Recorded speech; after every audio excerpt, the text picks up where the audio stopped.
Hello everyone and welcome to another edition of Overcoming Depression and Anxiety, brought to you by Healthy Me Summits. I'm Joanna Rushton, your host, and we're being joined here today by Dr. Tom O'Brien.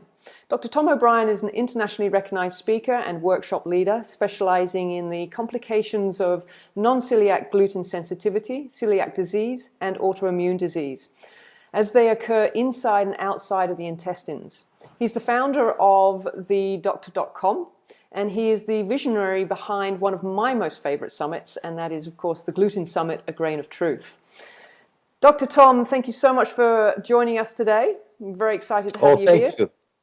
Thank you. It's really a pleasure to be on this show with you for this most important topic. It is indeed, and we're really specializing here today for our audience. We're going to be talking about the link between gluten and the neurological toxins that gluten and the consumption of products with gluten in it can create within the body. And we're going to be covering areas such as the science is now showing us that gluten doesn't just affect the gut anymore. It actually reaches out globally into the body and can start to affect things like the thyroid and the brain, the immune system. And this is what I've asked Dr. Tom to really help us understand what is happening, why is it happening, and what we can do to overcome these changes in the body that absolutely impact how we think and how we feel. So, Dr. Tom, one of the very first questions I actually want to ask is, what made you specialize in gluten? I mean, out of all the things you could have chosen to hone in and specialize with, what made you become such a specialist in this particular area? Well, thank you very much. That's a really good question.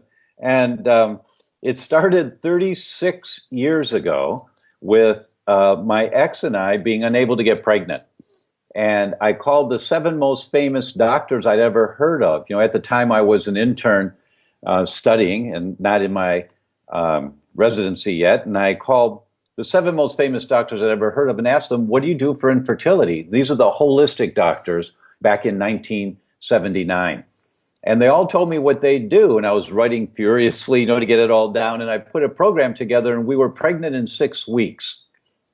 My neighbors in married housing heard about that because we were so happy. And they had been through artificial insemination and nothing had worked for them and asked if I'd work with them. And I said, oh, sure, happy to. They were pregnant in 3 months. So we were hot to trot to get out there and help everyone get pregnant who wanted to get pregnant. You know, and I learned immediately, that was my beginnings in functional medicine there, and I learned immediately that there's not much in healthcare that's all or every, not much at all. Maybe everybody needs to drink more water or eat more vegetables, it seems that way, but this is an all with people that have hormone imbalances, whether it's manifesting as infertility, or PMS, or recurrent miscarriages, or emotional volatility, or depression from a lack of testosterone or a lack of estrogen. This is an all.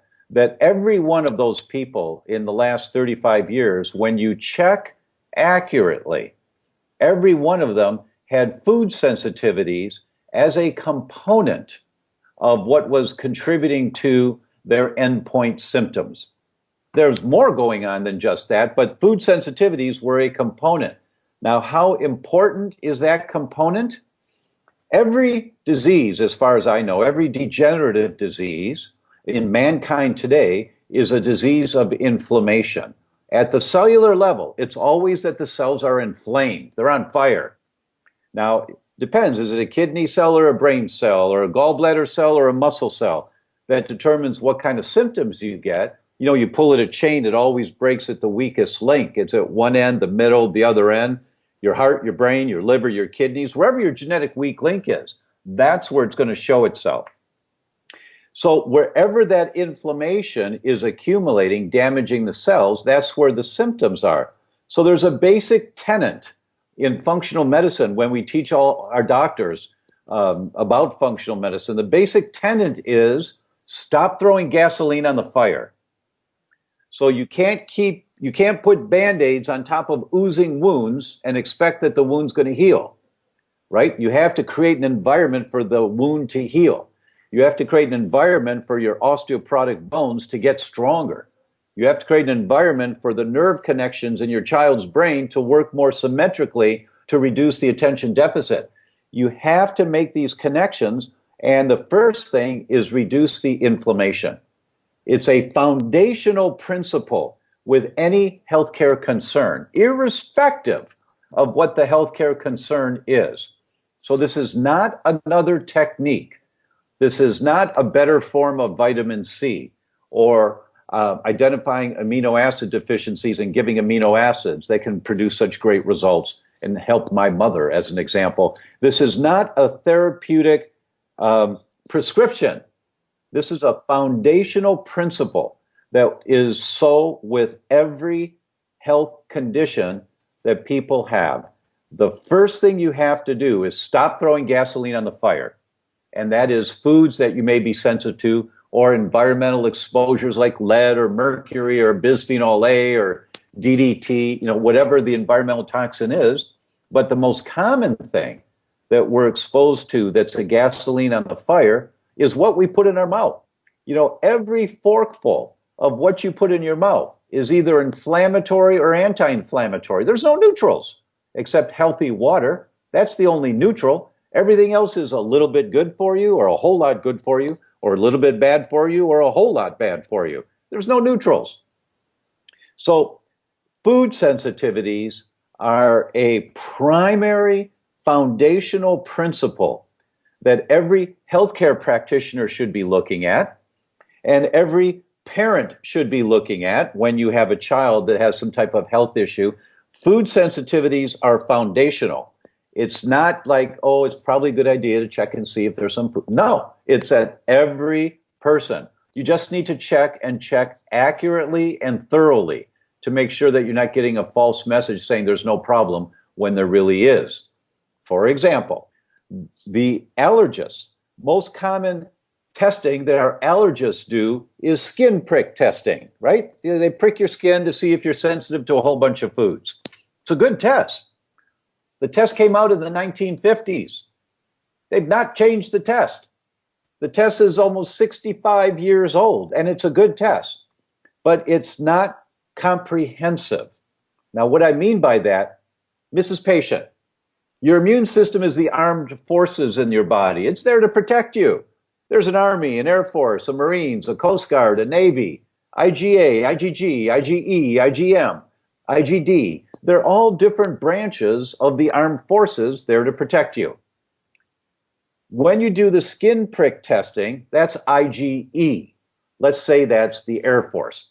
So you're checking IgE to see if your child has a problem with wheat in this example. And the test comes back negative. Does that mean your child can eat wheat? No. It means that your child doesn't have the Air Force called out right now. But what about the Army? Well, I don't know. I didn't check the Army. I only checked the Air Force. But your allergist is never going to tell you, I only checked the Air Force, because that's what they were trained to do, is check the Air Force. So that's what they do. It's an accurate test. It's a good test, but it's not a comprehensive test. So that's what I mean by you have to check thoroughly to make sure there's not a sensitivity to a particular food or groups of foods. Because every patient, as I said earlier, that had hormone imbalances, every one of them, had sensitivities to food. And since then, what I've discovered is that probably 90 to 95% of every degenerative condition that comes into the office, whether it's gallbladder problems or muscle pain or osteoporosis or migraines or infertility or recurrent miscarriages, 90 to 95% of these people have a sensitivity to food that's contributing to the imbalance they have. You have to fix the imbalance, of course, but you have to stop throwing gasoline on the fire. So with that concept, just one more point, with that concept, I learned the importance of checking for sensitivities to food. And as I did that over the years, it became crystal clear. The most common food that people are sensitive to is gluten. Most common.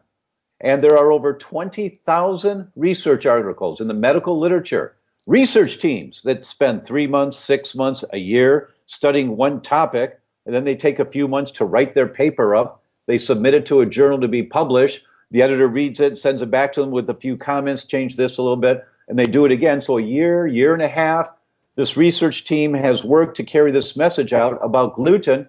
20,000 research articles on this. It's the most common food that people are sensitive to.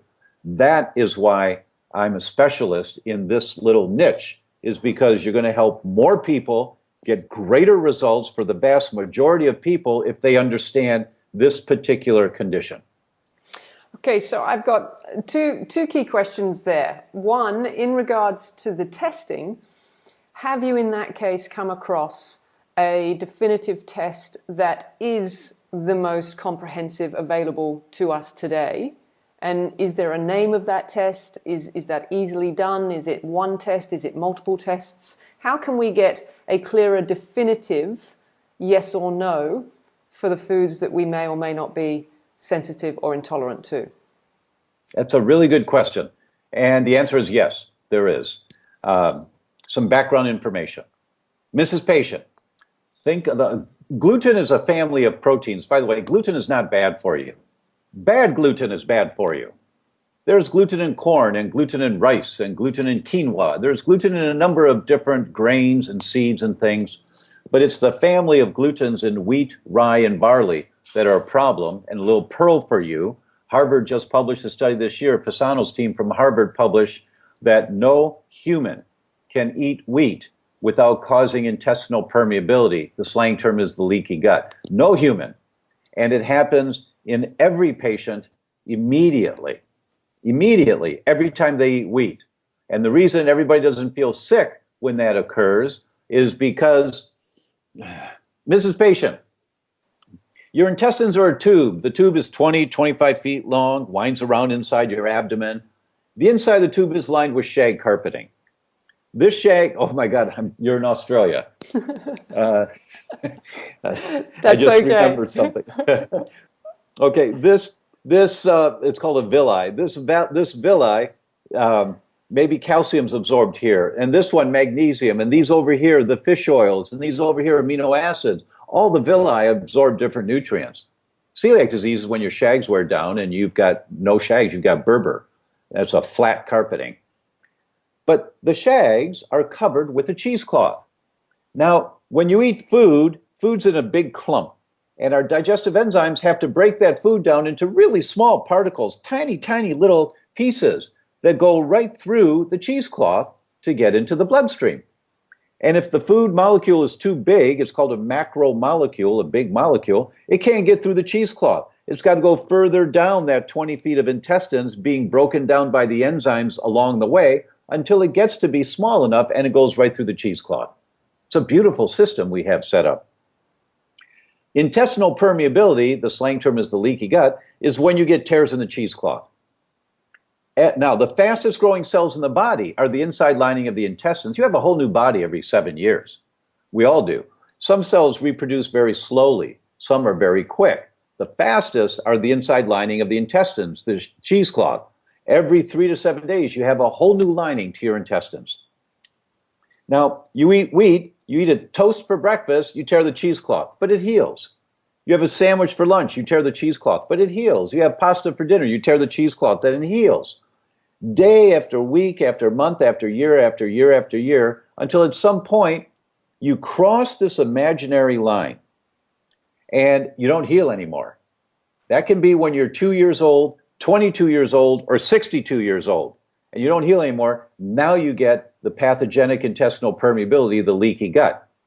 When that happens, these molecules are coming down, being broken down by the digestive enzymes, but now these big molecules, oh look, there's a tear here, and they go right through the tear in the cheesecloth into the bloodstream.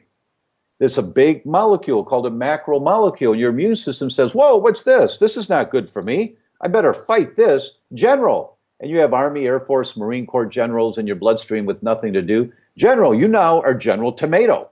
Take care of this, because that macromolecule they got in was a tomato molecule.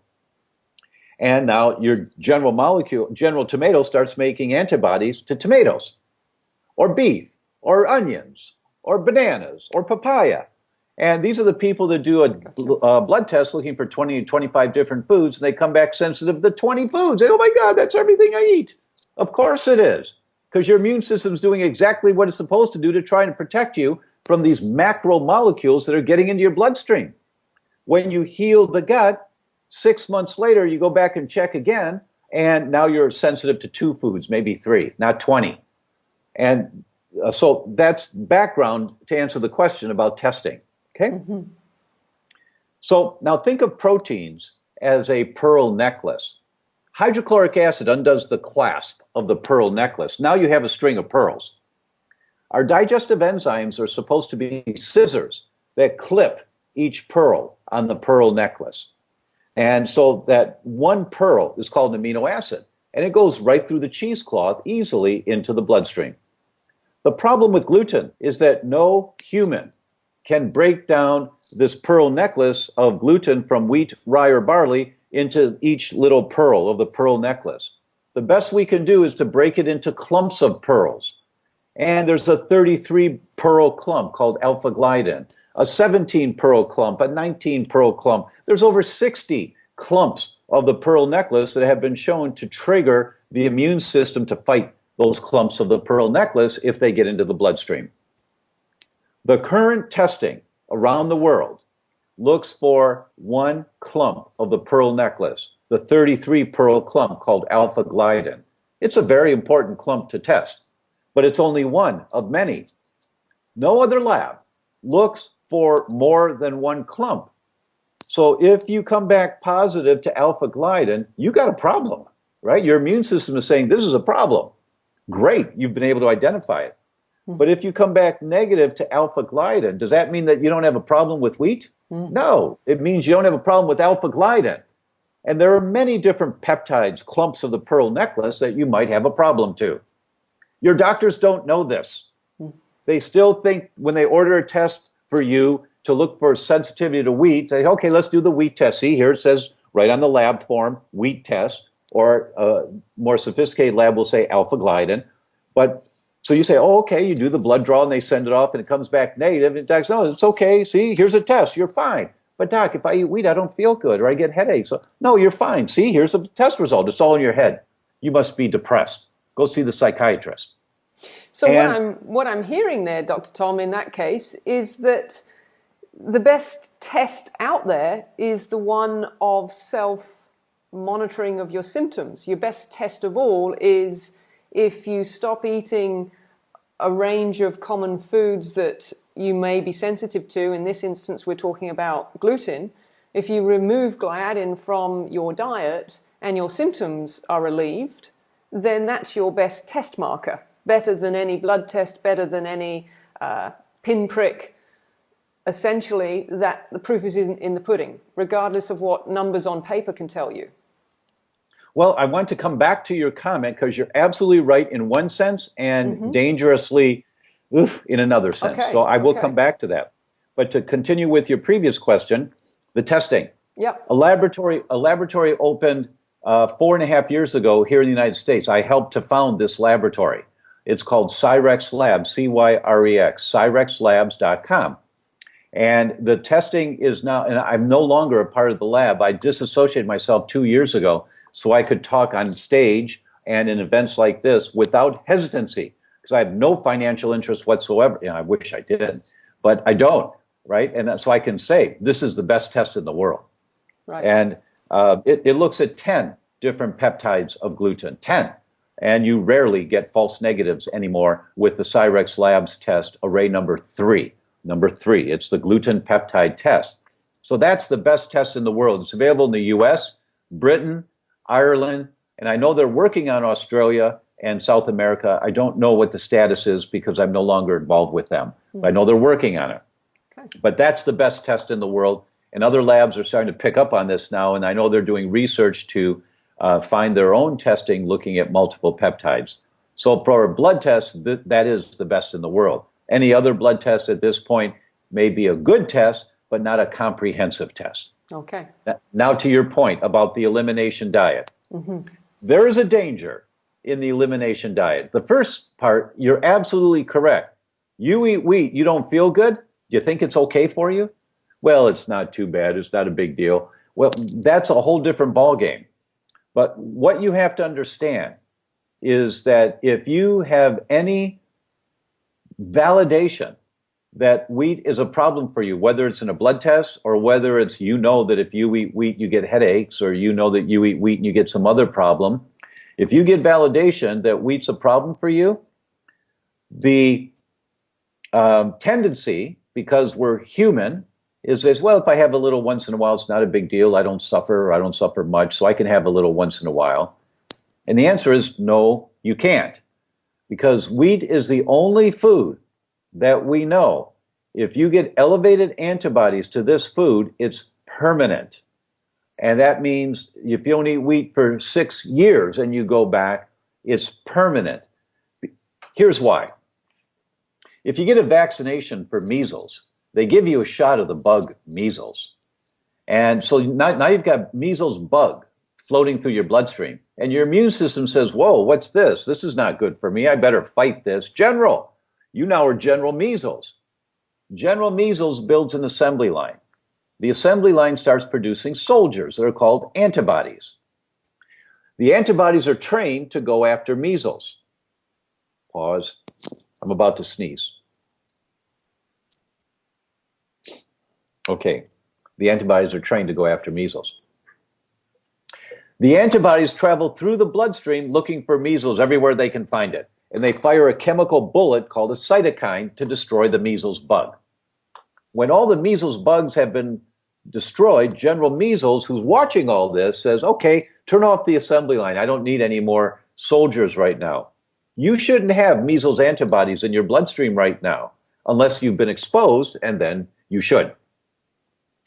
But General Measles is vigilant the rest of his life, forever, that if you're ever exposed to measles, if you're on an airplane and somebody's got measles and doesn't know it and they sneeze, and you breathe in some of their measles bugs, General Measles is vigilant. Any measles that comes around just has to flip the switch to turn on the assembly line and make the soldiers. He doesn't have to build the assembly line again.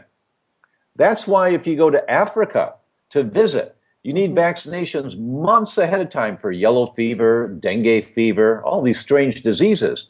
But if you go back 15 years later, you just need a booster shot 2 weeks before you go. You just have to wake up general yellow fever and general dengue fever. General yellow fever or general measles is called a memory B cell. Your immune system produces a memory B cell. Now, as far as I know, there's only one food that's been shown without controversy to produce memory B cells when you get elevated antibodies, and that is gluten. You get memory B cells. So if you have a memory B cell to gluten, do you think you can eat gluten again? You can't. Yeah. Even though your symptoms may be minor, because what happens with a single exposure is that you produce elevated levels of antibodies for 3 to 6 months. From one exposure, 3 to 6 months. Wow. And those elevated antibodies are pulling on the chain, and wherever the weak link is, if it's your brain, you get these antibodies attacking your brain again, and your depression comes back. Or your depression never really goes away completely because you've got these antibodies always causing this inflammation in your brain. For 3 to 6 months from one piece of birthday cake at your daughter's party. Got you. That's why the tests are so important, because if you've identified by an elimination diet that you got a problem, then you think if the problem's not too bad, you can have a little once in a while. Gotcha. And you cannot. You just cannot. Okay, that's a really important message there for our audience, because you know, often amongst the clients that I work with and that I'm assisting with mental and emotional disorders and the experience of depression and anxiety, it is a fluctuation. It is, you know, periodic in a lot of cases that I work with. It's not something that is consistently there. Like manic depression, that's not what I work in. I work in, you know, people that often come to me because they are feeling depressed, or they have an experience of elevated anxiety. They can't name why. They don't quite understand it. It's not always there. It's not always present, but it comes and Yes. goes. And Yes. I can start to make the link as to what you're talking about now, and as to why that might be cyclic, if you like, with what you've just said in regards to if they've been off gluten for a period of time and then they've just gone, well, you know what, one piece of bread, at this party, one piece of cake at this party, whatever, and now we've triggered another cycle. That's exactly right. That's exactly what happens. Now, there's another component to all this. In my talks to practitioners, I always start with, how many of you know or suspect you may have a sensitivity to gluten? Show your hands. So hold them high for a minute. Hi. Because docs will do this. Yeah. They're not willing to protect. Get them high, and they lift them high. Look around the room, and they look around the room. It's always 70 to 80% of the room. And I said, and I'll say, this is not a talk to a celiac support group where everyone has celiac disease. These are healthcare practitioners. These are doctors. Do you think your practice is different than what's in this room? 70 to 80% of the room will raise their hand because they're more attuned to health concepts, so they're a little more aware, perhaps. Then I'll ask, how many of you know or suspect that if you have a sensitivity to gluten and if you have an inadvertent exposure, it seems to affect your brain? Show of hands, come on, show of hands. And about 60 to 70% of that first 70% raise their hand again. So that's about half the room that it affects their brain.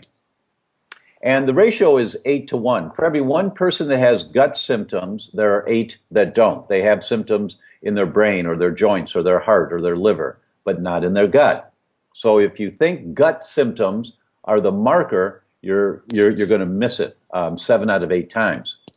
Yeah. Now, they published a study last year where they looked at people with gluten sensitivity who had brain symptoms.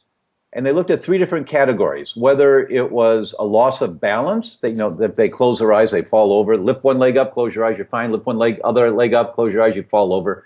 Balance disturbances, headaches, or numbness and tingling, 3 different categories. And what did they find? They found that 36% of everyone that has neurological symptoms with a sensitivity to gluten, 36% of them have lesions in their brain. Wow. What that means is you got scar tissue in your brain.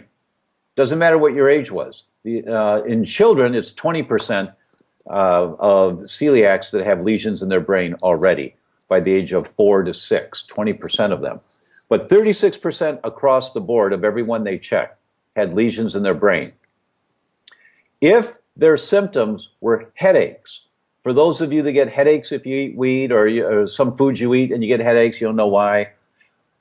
If they were completely vigilant and not allowing any gluten in their diet, doing the best that they could, 50% of them had lesions in their brain.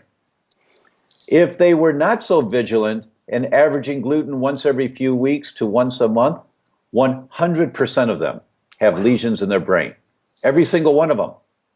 And it's those lesions in the brain, it's killing off your brain cells, that is the real problem.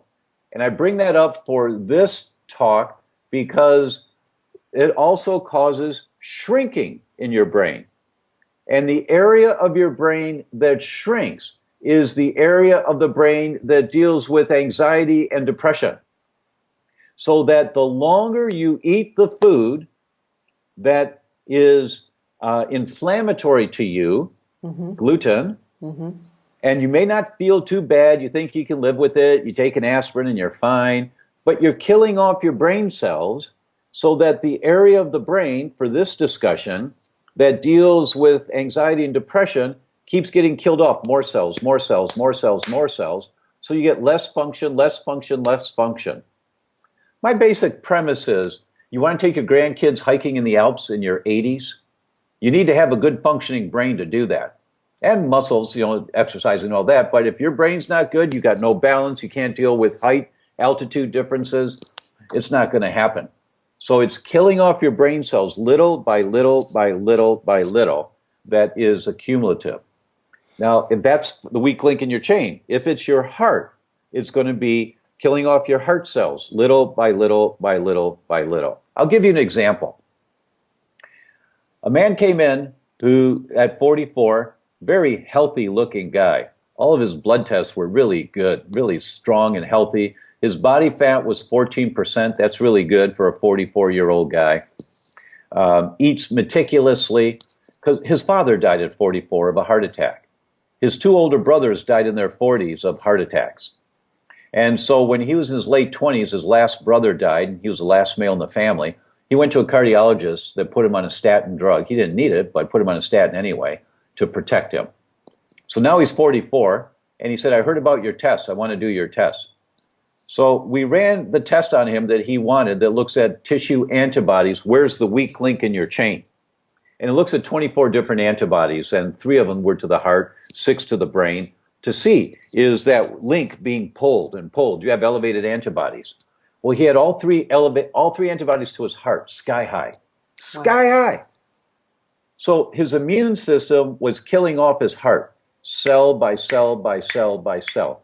But he looked healthy, he felt healthy because he exercised, was diligent about exercising, diligent about eating well. So his muscle system was strong, his brain system was strong, his bone system was strong, but his heart system was highly inflamed, cells being killed off. He said, why is that? And I said, I don't know, let's find out. So we ran the test number 3 on him, and he had, I don't recall, 5 or 6 of the 10 peptides of gluten elevated, and we ran the test for intestinal permeability, leaky gut. He had severe leaky gut. We took gluten and dairy out of his diet. We gave him the nutrients to heal his gut. 6 months, we went back and we looked at the weak link in the chain test again. The heart antibodies were all down to normal. And he said, you saved my life. And I said, well, thanks to the researchers that put all this together, it's great. It's great. Pass the word, pay it forward. So that's the importance of this, because this guy was the picture of health, and every one of his doctors told him he was completely healthy. You don't have to worry about the problems that your father and your brothers had. All of our tests say you're okay. Well, they didn't do the right tests to find out the mechanism that was causing all of this, likely for his father and his 2 brothers, which was inflammation, pulling on the chain, pulling on the chain, pulling on the chain. Wow. So, Dr. Tom, I've got two questions out of that, and a great story. And for most people, that would be enough of a wake-up call to go, okay, I've got to start taking what I feel and experience and the symptoms that I'm experiencing more seriously. I'm going to use my dad as an example here. A true skeptic, and whenever I've spoken to him about any of his symptoms and said, it would be a really good idea if you looked at taking gluten out, and he asked, well, why?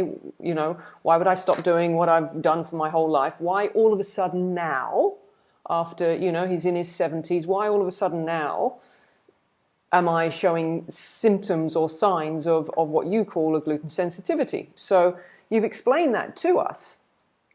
But the big question, my dad's always come back as always a bit of a skeptic. He turns around and says, but gluten's been around since, mankind's been around, and, why now? Gluten, this celiac disease is relatively new, autoimmune diseases are relatively new, but gluten's been around forever. So why are you linking it back to gluten? And that's where, I try to explain, which I'm hoping that you can do in more detail, the gluten of today is not what it used to be. Is that correct? That is correct, but that's not the reason. Okay, great. I'm going to go home and tell them something different then. Yeah. First, I say to people like your dad, skepticism is very healthy. Cynicism is not. Mm-hmm. So skeptics want to see the data. Go read the data. But people aren't going to read research studies and all of that. So that's why I did the Gluten Summit, and that's why everyone should listen to the Gluten Summit, everyone, because I interviewed the world leaders. And as you said at the beginning, you heard the summit, and you heard Professor Michael Marsh, the godfather of all of this, from Oxford, England. and Professor Yehuda Schoenfeld, the godfather of autoimmunity from Tel Aviv, Israel, and Professor Alessio Fasano, the godfather of the mechanism in intestinal permeability from Harvard. And that when you listen to these experts in the Gluten Summit explain the mechanisms, and then you listen to the world-class physicians like Dr. Bill Davis, who wrote Wheat Belly, and who's a cardiologist. And he says, since I started taking people off of gluten, not one of my patients has had a heart attack. How many cardiologists can say that in the world? Or Dr. David Perlmutter, a world-renowned neurologist who wrote Grain Brain. So when people listen to these experts talk about the science, it validates that, all right, this is valid and it's worth giving it a try. I'll give it a try. You just can't put your toe in the water, though. You have to dive in. You can't, like, reduce it, because one exposure, and I'm not going to go through the science of why, but one exposure a month, one time a month, you get exposed to gluten, you increase your risk of early death sixfold. Sixfold at once a month exposures. That's called the SMR, the standard mortality ratio. It's 6 to 1 if you have gluten exposure once a month. So to your question about the wheat's different.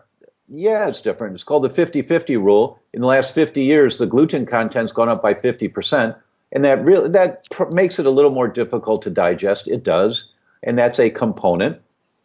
But the real reason, you see, our immune systems are the same as our ancestors 10,000 years ago. The exact same immune system. And our ancestors, all they had to fight back then was bacteria, parasites, viruses, molds, and fungus. There was nothing else they had to fight. But that's why 70% of the immune system is in your gut, is to protect you from bacteria, viruses, parasites, mold, and fungus. What happens is that your immune system has a limited number of responses to an unlimited number of insults. It's designed just to handle bacteria, parasites, viruses, molds, and fungus. It's not designed to handle bisphenol A, which is the chemical that softens plastic that is so deadly to humans and causes cancer and many other problems. It's not your immune system is not designed to handle DDT, which is the residue of the chemicals they were using in the 60s and 70s. It's still in the food that we eat. Your immune system is not designed to handle excess lead or excess mercury, because it wasn't in the environment in the concentrations 10,000, 20,000 years ago that it is now. So there are all of these insults coming in every day, into our bodies, all these insults, and the immune system in your gut's going boom, boom, boom, boom, boom, all the time. Boom, boom, boom, boom. And it used to be that gluten is a mild to moderate toxin. It's not a big deal. Your immune system, oh, gluten, oh, all right, just go ahead, you're fine. And it's a mild irritant. It's a parasite, but your body responds as if it's a mild parasite. It lets a little through, it kind of be selective about it, and then we move on. But because your immune system is doing this to so many different, they're called antigens, insults to your immune system, so many different antigens that are coming in all day, every day, it becomes trigger happy. And when it's so hypervigilant, trigger happy, it says even the minor little irritants, like, and it starts firing the chemical bullets at gluten. Now when you get elevated antibodies to gluten, because it is really toxic, now when you get elevated antibodies to gluten, you develop memory B cells. Right. And when you develop memory B cells, it's permanent. Now, our ancient ancestors were herders. They followed the herds. As herds migrated, people migrated. They were nomads. They lived in tents and yurts and things and just followed the herds for food year round. But when 10,000 years ago, they decided to settle down. And they settled down, became domesticated, and they raised animals. They kept them in pens and they raised animals. And then they learned about eating grasses and they cultivated wheat. So it's only in the last 10,000 years, which is 1% of mankind's history on the planet. For 99% of our history on the planet, we never had that food, wheat. And so we have no mechanisms to deal with this food, wheat. Now, there's no question it saves thousands and thousands of lives. You know, if there's a famine in Africa, then we ship a boatload of wheat over there, and we save thousands of lives. There's no, but what happens is 20 years later, 30 years later, here come the autoimmune diseases with them. Yeah.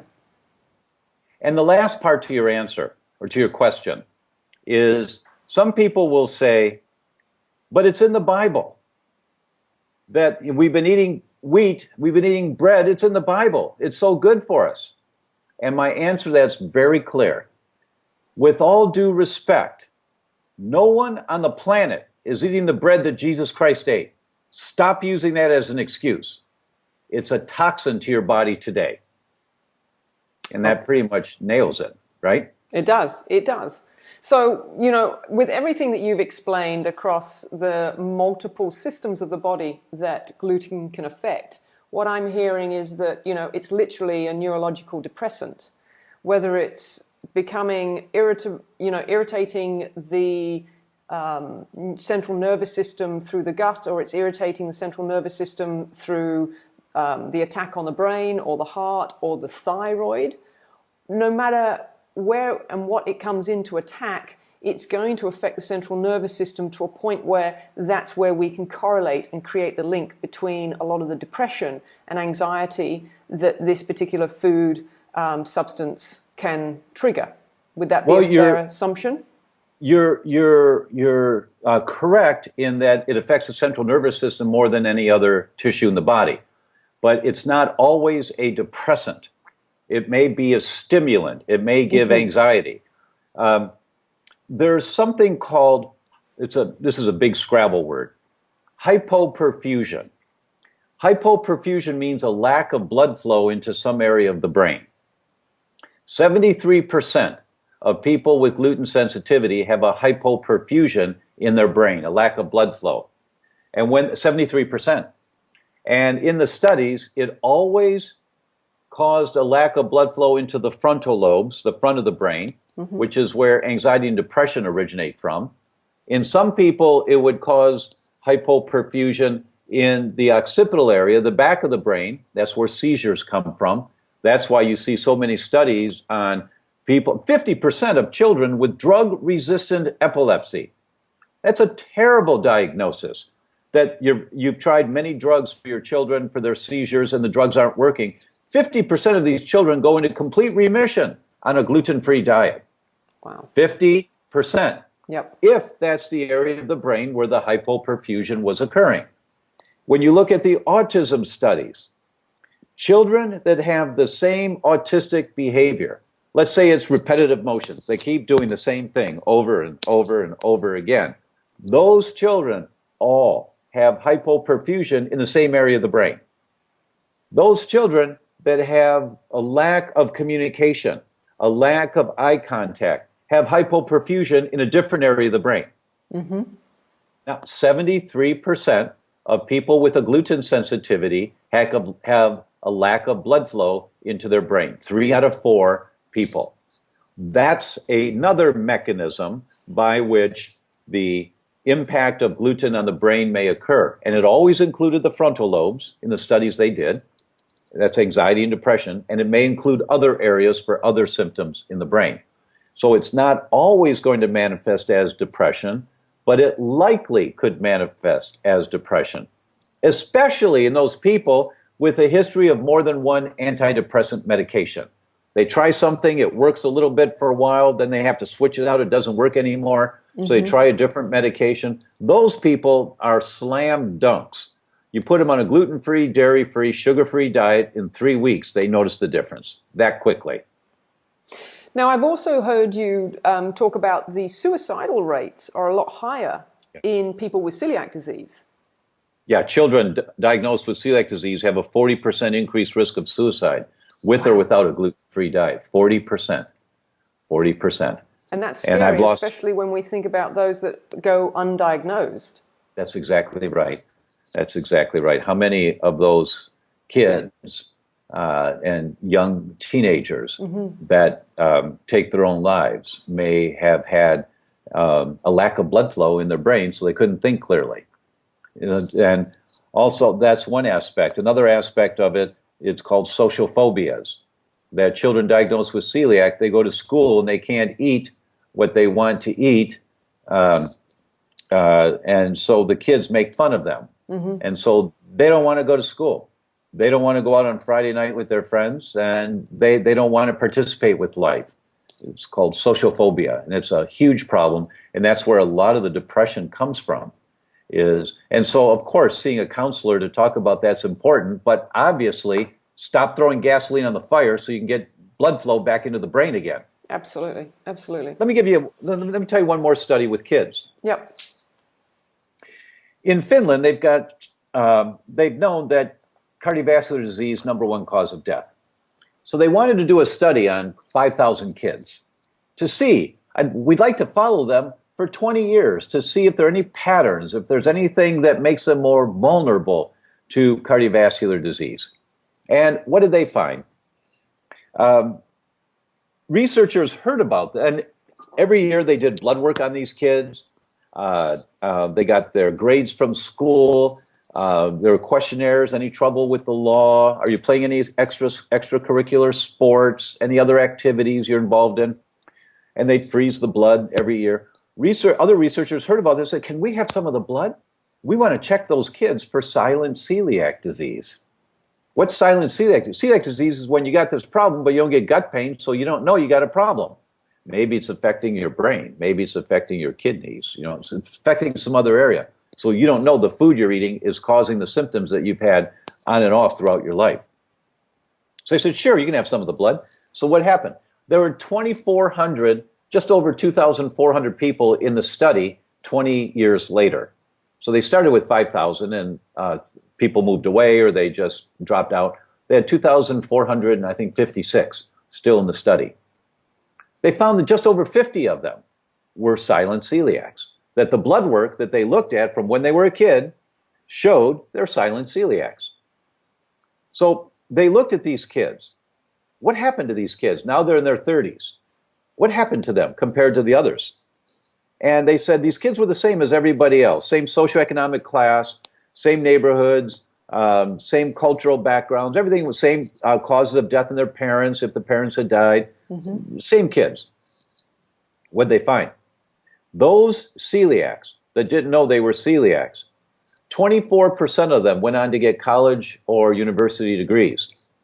The other kids in the study, 46%, double. Those kids that were celiacs, didn't know they were celiacs, 28% of them went on to managerial or professional positions. They're working hard, getting promoted in their lives. Those kids that were not celiac, 54%, double. So I call it the dumb down switch. That when you don't know you have this problem, it's like a dimmer switch that just turns the lights down in your brain. So you ask these young adults now in their 30s, say, I noticed you didn't go to college and your 3 friends you grew up with did. Oh, yes, I didn't do too well on the entrance exams. That's fine, I'm happy. And maybe he's really a happy guy, maybe he's in sales or he's a carpenter or he's found something to find joy of life in, which is really great. But what was his potential that never was allowed to be tapped? Because there's this dumb down switch that just dumbs us down. That's why so many people, when they go on a gluten-free diet, it's like the lights just got brighter. That their brains work better. And that's the reason why. Because blood flow is coming back into the brain.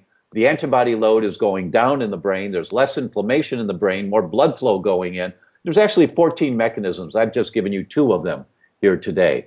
But they're ones that I think people can really understand how they might affect the brain. So what I want to do here, Dr. Tom, is just start to tie everything together. And I've got a question. I'm curious about it personally. We talk a lot about gluten being in rye, wheat, barley, etc. Okay, and wheat being the most prevalent. You said right at the beginning that gluten is a family of prolamines, if I've pronounced that correctly, that is a family of proteins, and that you actually find different strands of gliadin, or this gluten, in things like rice and quinoa and corn, which are on the market as being non-gluten alternatives. So my question is, and I've had to answer this for myself, because when I realized that I have a sensitivity to gluten and I started to come off all gluten, but at the time, because I understood rice and quinoa to be gluten-free alternative products, I moved across to those products. And because I wouldn't have them all the time, when I did, I started to notice and become aware, how come I'm starting to get a similar feeling, not as severe, but a similar feeling as I would when I ate wheat. And I'd kind of go, well, hold on a second, I'm told this is gluten-free. It doesn't have the same gliadin protein in it that wheat does. Can you explain the link and why it is still possible for people who are coming off these so-called gluten-free products and having rice and quinoa and such things, corn, as alternatives, then they're not really doing themselves any favors, because they could still be sensitive to those proteins in those substances too? Yes, there's a couple of reasons why that is. Okay. You're told that you need to go gluten-free. Okay, you're committed to doing it. Every day on your way to work, you stop at the coffee shop, you get a coffee and a blueberry muffin. Next day, you go to the coffee shop, you get coffee and a blueberry muffin. On the way to work, you're eating your muffin, drinking your coffee. Now you're told you have to go gluten-free.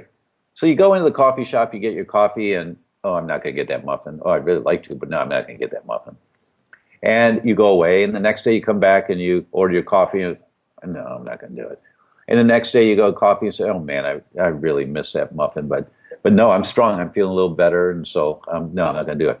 The next day you come in and there's a sign, gluten-free blueberry muffins. They're healthy for me. I can have one. Matter of fact, I can have two. They're not healthy for you. They're paste. There's no nutrients. There's very little nutrients in that flour that they use that's of any value. It's just white paste. That's the first thing. They're not healthy for you. They're just not poison for you. Now, I don't have a problem. I have a gluten-free blueberry muffin every once in a while, probably about every 3-4 weeks. Who cares? Who cares? That's fine. So, but the people who think they can go ahead and eat the gluten-free foods and the gluten-free cookies and the gluten-free pastas, and they eat a lot of it because they're suppressing their grieving. They're grieving over the loss of the foods they grew up on. So they eat these things to try to suppress that feeling. They gain weight. So people that gain weight on a gluten-free diet, this is the main reason why. Unless they were really skinny from malabsorption, then they gain weight to come up to normal, which is a good thing because now you're absorbing a bit more. But so that's the first thing. The second thing is contamination. That in 3 of the 7 Japanese restaurants I've gone into, I've looked at the waiter and I said, please ask the chef if he puts any flour in the sushi rice. And the waiter goes, what? No, we don't do that. No, it's just rice. I said, I understand. Please ask the chef. And they look at me like I'm a little weird sometimes. I don't care. But 3 out of 7 times they come back and say, oh, I'm so sorry, sir. The chef said he does put a scoop of flour in the sushi rice. Or when I took my sister to a restaurant here in the U.S. called J. Alexander's. It's a chain in the U.S. And she ordered a piece of fish, and she ordered it grilled with just a little olive oil and some salt, sea salt. I said, how is that served? She said, oh, it's served on a bed of rice and some vegetables. Oh, that sounds great. Please tell the chef, no gluten. And the guy looked at me, but you have to emphasize it. You can't say, please tell the chef no gluten, please. You can't do that because the waiter won't take you seriously. You have to say, no, I have a sensitivity. Please tell the chef no gluten. And the waiter came back and said, oh, I'm so sorry, sir. Chef said that he puts a scoop of flour in all of our rice dishes, in the rice, when he cooks the rice, because it makes it stickier. So you're trying to eat something you think is healthy for you out there, and it may be contaminated. Next concept. The FDA published a study earlier this year. They looked at 286 foods labeled gluten-free. And they looked at 180 foods that were naturally gluten-free, meaning you grab rice pasta off the shelf and the ingredients are rice, salt, and water. Okay? Of the labeled gluten-free foods, 97.3% of them were gluten-free. So just under 3% were not. That's pretty good in the commercial industry. It's no good if you're a celiac and you get one of those 3% of foods. Now you're going to have elevated antibodies for months from one exposure. But in general, in the industry, that's not bad. But the naturally gluten-free foods, like breakfast cereals, you read the label, there's nothing in there with gluten on it. 24.7% of those had toxic levels of gluten. 1 out of 4 of the naturally gluten-free foods are contaminated with gluten. And all you need is one exposure to where you activate the inflammatory cascade, you wake up general gluten, and the antibodies are produced for months. So I've known this for years. I mean, just got published and validated. There have been other studies suggesting this. It's really bothered me for years because how are you safe? You're not safe for this primary mechanism that causes so much disease for so much of humanity. We worked on it for years and we finally came up with an answer, and that is a digestive enzyme that really works. Now, there's lots of digestive enzymes out there to help with gluten, and most of them work. They do help. But the problem is all of those digestive enzymes take 3 hours, 4 hours to work, and the sentries standing guard in your immune system are just on the other side of the stomach in the small intestine. So as soon as food comes out of the stomach, if there's any of these macromolecules, these peptides of gluten that haven't been broken down by the hydrochloric acid, the immune system gets activated right away. So if you're taking digestive enzymes that take 3 hours to break down these clumps of the pearl necklace, because they're so tough to break down, it takes 3 hours, it's not going to help calm down the inflammation because the immune system's already been activated. Well, we came up with the first product in the world, and I'm so proud of this, that breaks down 99% of all gluten within 60 minutes. 99% before it gets out of the stomach going into the small intestine. Wow. So that's the only, and I tell you this not because I'm trying to sell product, but there's no way to be safe out there. Let me tell you about quinoa. They did a study of 15 cultivars of quinoa, meaning different types of quinoa. Now, quinoa grows in Peru. No, it grows in the US. No, it doesn't. It grows in Peru. No, it grows in the US now. But it never grew in the US, but it does now. It grows in the US. But how did they get it to grow in the US if it only grows in Peru? Well, they crossbred it with grasses here in the US. So the quinoa that grows in the soil here in the US has been crossbred. It's genetically modified, right? They looked at 15 cultivars of quinoa in a study 2 years ago, and what did they find? 4 of the 15 cultivars of quinoa had toxic gluten proteins inside their protein structure. Wow. Not contamination from shipping or any of that. It's part of the plant because it was crossbred with grasses. So you order quinoa or you buy quinoa thinking that you're safe, you're not safe. 4 out of 15, that's almost 25% of them, had toxic levels of gluten. So it's the industry is in its infancy. The understanding of this is in its infancy. Yet you really need to dial down. All of your listeners here need to take the time to understand this because this is a primary foundational problem that I started this conversation with today. It's foundational to all degenerative diseases. I'm not saying gluten causes all degenerative diseases. I'm saying gluten is a gasoline on the fire to any and all degenerative diseases. It may be the trigger that makes the difference between you having diabetes or not having diabetes, between you having Hashimoto's thyroid disease and not having Hashimoto's thyroid disease.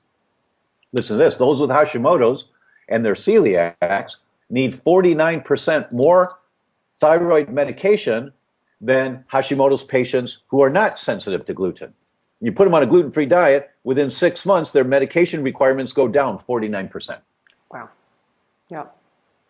So being in the situation that you have for so long now, helping people, I want to just, to finish up with, we've spoken a lot and we've kind of, without putting the fear of God into people, we've certainly raised their levels of awareness for the connection between gluten, inflammation, and how that then becomes a precursor to ultimately all diseases. But in this particular summit, we're really talking about how it affects your mood and mood disorders.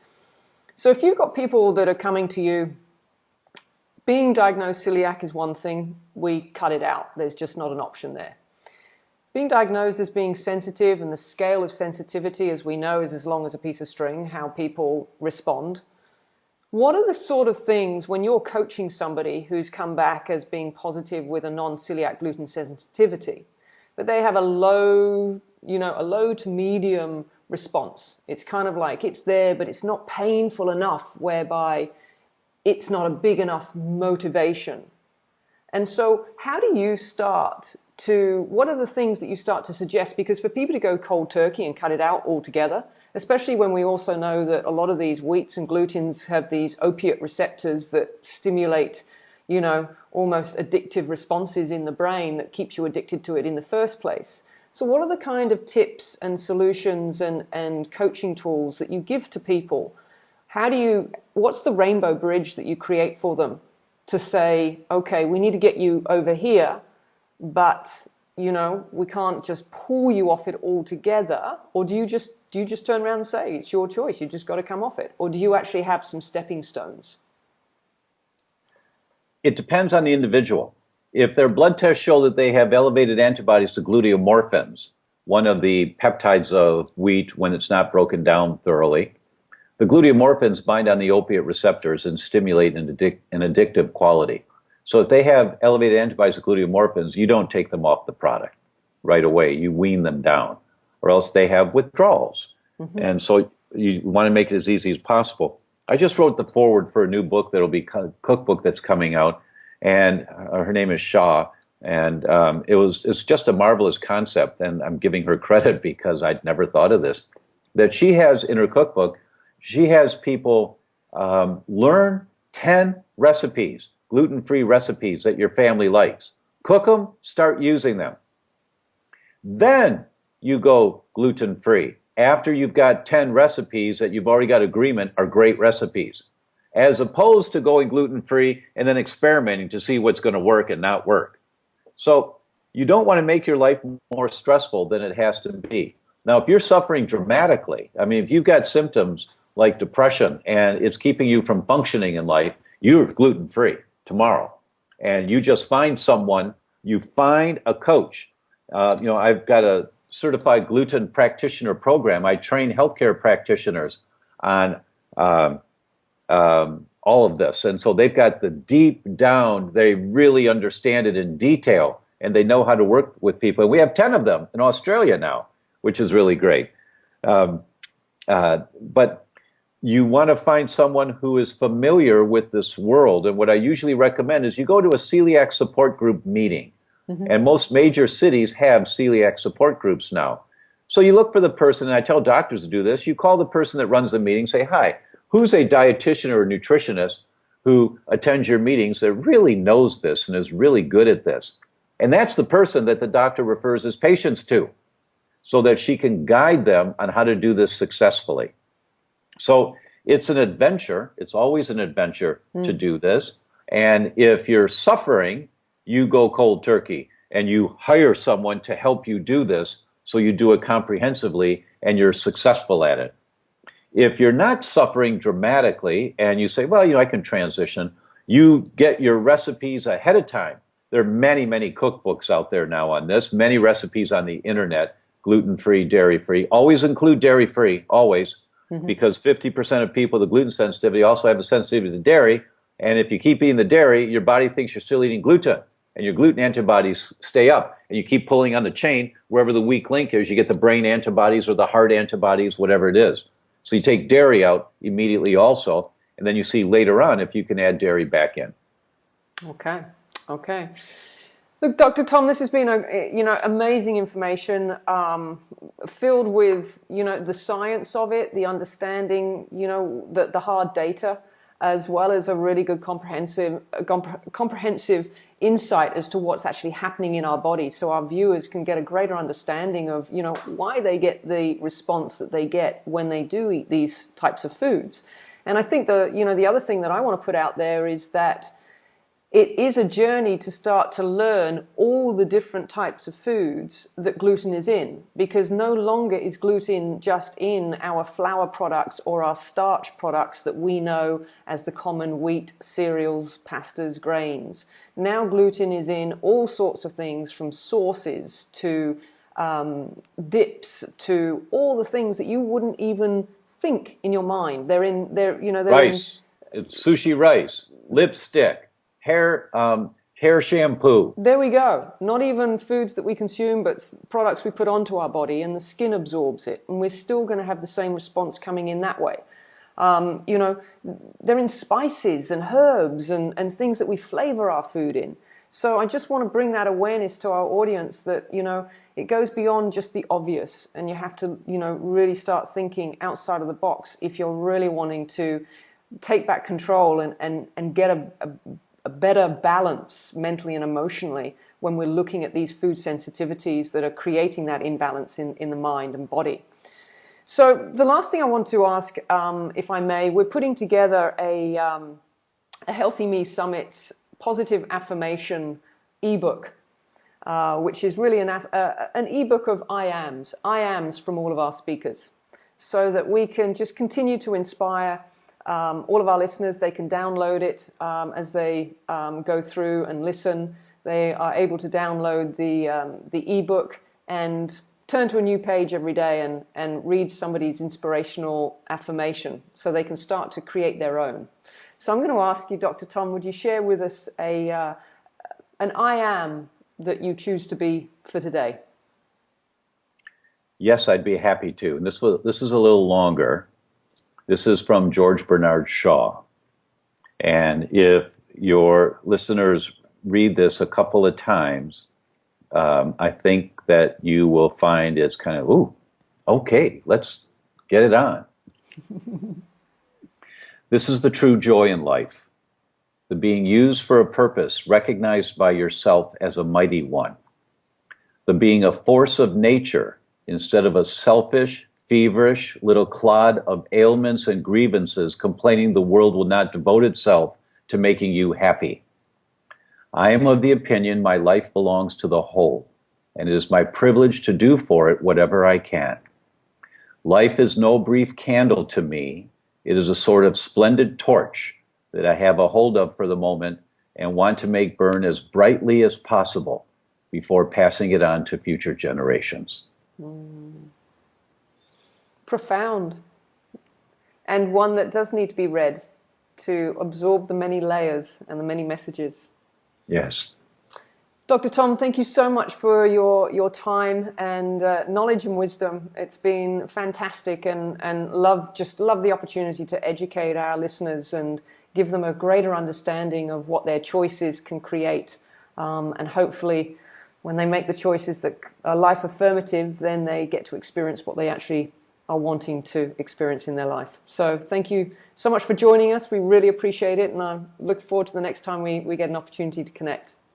Thank you very much. And to all of your listening audience, congratulations for being on this summit and listening to these interviews. Take this information, go out in the world, and pay it forward. Thank you so much. See you again soon. Yes.